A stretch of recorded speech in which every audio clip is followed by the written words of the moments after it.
Welcome to itsacrime. I'm Linda, and today we're going to be talking about the terrible, heartbreaking news of little baby Evelyn Mae Boswell. Last night in a press conference, authorities have announced that they believe they found the remains of little baby Evelyn. So let's take a moment to honor Evelyn.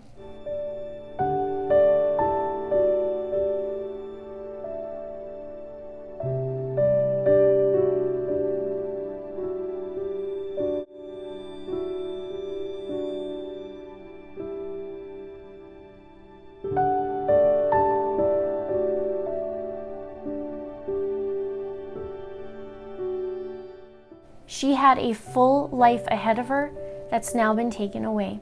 So before I get into the information, I'm going to create a little bit of separation and space from Evelyn and the info that I have.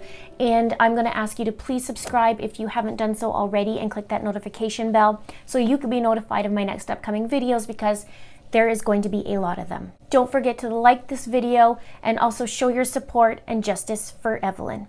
And please share this out where you can. Now let's get into it. So last night there was a press conference. That was Friday, March the 6th.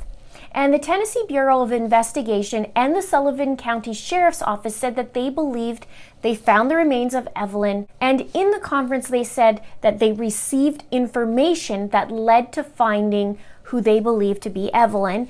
They did mention that they found her in the 500 block of Muddy Creek Road, and it was on the property owned by a relative. Now, we know that Megan's father owns properties over there, and we also know that Megan's recent court date, she gave her address being 539 Muddy Creek Road. Have a look. What's your birthday? 3/21/2001. Address? 539 Muddy Creek Road.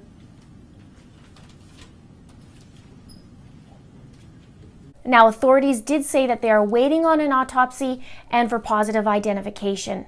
They did say that this investigation is ongoing and that there's very limited info to give to us. Now, the district's attorney general said, and I quote, "Based on what's happened tonight, there's a lot of work to be done forensically and just old-fashioned investigative work." So now we await the results for that autopsy and the positive identification. And now we'll watch the story all unfold and sort through the lies and the deception that's been happening for the last 17, 18 days. Now, what sickens me is how someone can know that their child is gone and smile through their way through the whole thing, through court, through interviews, through giggles, through, it's just awful. And I was truly hoping that Evelyn was just given away, you know, and I've read all your comments, and a lot of you said that you were hoping that it was just some sort of illegal adoption, and I agree. I was hoping the same thing.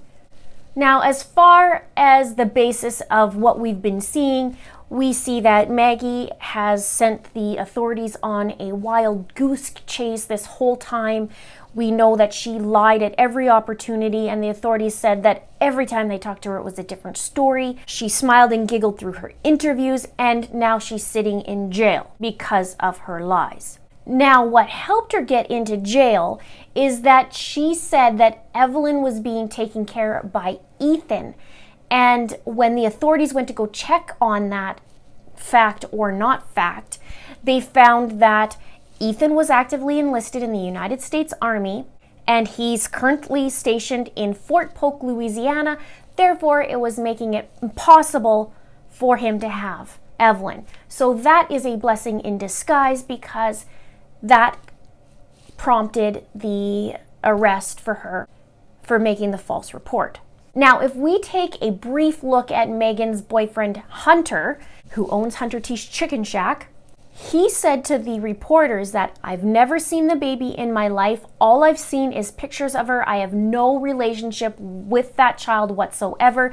To my knowledge, the baby has been with the father back from military leave." So he's feeding that same story as what she said. And now we know that's not true. So then we have Megan's mother, Angela Boswell. Now, she told Megan's father, Tommy Boswell Sr., that if he's going to report Evelyn missing, she said, "You're going to regret it." Then we go on to the great-grandfather David Jones, and in a previous video, I'll put it right here, I talked about how he was interviewed, and he said he hadn't seen baby Evelyn since before Thanksgiving, and he also said that he did not want to see Megan because of the uproar she's caused both sides of the family, and he stated that if they do find what's going on, that Megan's going to be at the bottom of it. And then you have Tommy Boswell Sr., who was the one who reported Evelyn missing, and he states that the last time he saw Evelyn was at Thanksgiving. And then we have Evelyn's father, Ethan, who will never have the opportunity to get to know his little girl. And we also have Angela's boyfriend, William McLeod. Now, both Angela and William spent jail time recently after being arrested on possession of stolen property. They had Hunter's vehicle, which was supposedly being given to them, and then it was reported stolen, and then those guys were caught in North Carolina and charged. And in North Carolina, Angela actually told a judge that she wanted to go home and resolve the situation with her granddaughter, and she posted bond and now is required to wear an ankle monitor. As for William, he said that he started seeing Angela in 2019, actually July 2019, and he said he only saw Evelyn twice in my life, is what he said. He says he doesn't have a clue where Evelyn is, and he said the situation is confusing and scary. And he states that I just want to help find where the kid is and make sure she's okay. A news source stated that he even volunteered for a polygraph and his DNA to be taken. He was just bonded out as well and has to wear an ankle monitor along with his girlfriend. And now for Megan. She was arrested on February 25th, like I mentioned, for the charge of a false report, and authorities said that her conflicting and inaccurate statements has impeded the investigation. In a later interview, Megan actually said that her mom, Angela, took her daughter and went to Mendota to a campground, and that's in Virginia, and it's not far from Tennessee, Sullivan County. And authorities said that they searched multiple campgrounds and they said there was no sign of Evelyn. As of yesterday, bail was remaining at $25,000 after a judge rejected a request to lower the bond. The lawyer said he wanted the judge to lower it because that she has no criminal history.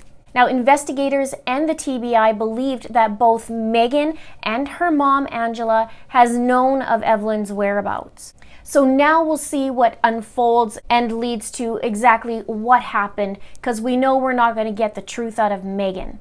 Now, I did see there's a little makeshift memorial at the site where Evelyn was found, and it was a tree that they have a bunch of little beanie babies on it, and I'll show you the picture right here, and that is super sweet. They just have little beanie babies. It's super sweet. And it's important to get these stories out there. How does a baby go missing almost for 3 months, and she's gonna assume that nobody even is going to care or pay attention that a human being is missing? Let's have a chit chat below and we can talk about this case. There may be some things I'm missing in here. I have been working hard at catching up with all this. There's been a lot going on this week, especially with Gannon and Lori Vallow, and now baby Evelyn.